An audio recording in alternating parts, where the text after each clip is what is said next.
Hello hi guys, मैं सुरेश चौधरी आप सभी का हमारे यूट्यूब चैनल पे स्वागत करता हूं।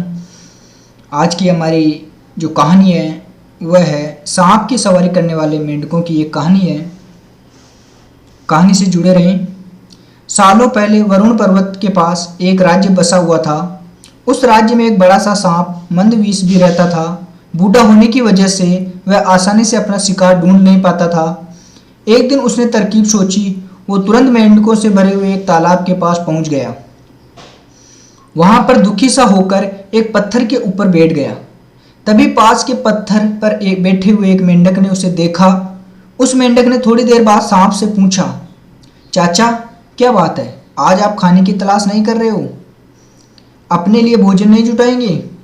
इतना सुनते ही सांप ने रोनी सी सूरत बनाकर मेंढक को अपनी कहानी सुनाई।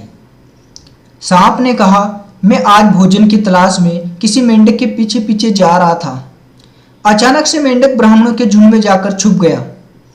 मेंढक को भोजन बनाने के चक्कर मैंने गलती से एक ब्राह्मण की बेटी को काट दिया, जिससे उसकी मौत हो गई।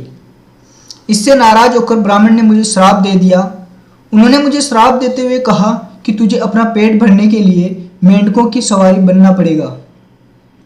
इसी वजह से मैं इस तालाब के पास आया हूँ। यह बात सुनते ही वह मेंढक तुरंत तालाब के अंदर गया और अपने राजा को सारी बातें बताई। राजा कहानी सुनकर हैरान हुआ। पहले तो उसे बिल्कुल भी यकीन नहीं हुआ, लेकिन कुछ देर सोच विचार करने के बाद मेंढकों का राजा जलपाक तालाब से बाहर निकलकर एकदम कूदते हुए सांप के फन पर जाकर बैठ जाता है। राजा को ऐसा करते हुए देखकर अन्य मेंढकों ने भी ऐसा ही किया। सांप समझ गया कि मेंढक अभी मेरी परीक्षा ले रहे हैं। सांप भी बिना विचलित हुए आराम से सबको अपने फन पर कूदने दे रहा था और उन्हें घुमा रहा था। इसके बाद मेंढकों के राजा ने कहा, जितना मजा मुझे सांप की सवारी करके आया, उतना मुझे मजा आज तक किसी भी की सवारी करके नहीं आया। मेंढकों का भरोसा जीतने के बाद अब धीरे धीरे सांप रोज मेंढकों की सवारी बनने लगा। कुछ दिन बाद चतुर सांप ने अपने चलने की गति थोड़ी धीमी कर दी। यह देखकर मेंढकों के राजा जलपाक ने पूछा, हे सर, तुम्हारी चाल इतनी धीमी क्यों है? इसके जवाब में सांप ने कहा, एक तो मैं बूढ़ा हूँ और ब्राह्मण के श्राप की वजह से बहुत दिनों से भूखा भी हूँ। इसी वजह से मेरी गति कम हो गई है।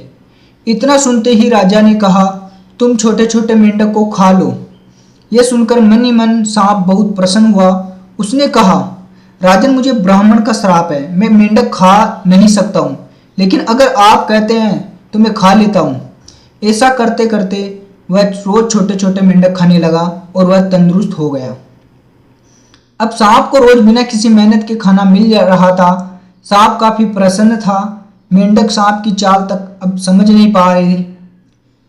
मेंढक के राजा को भी सांप की साजिश की भनक नहीं लगी।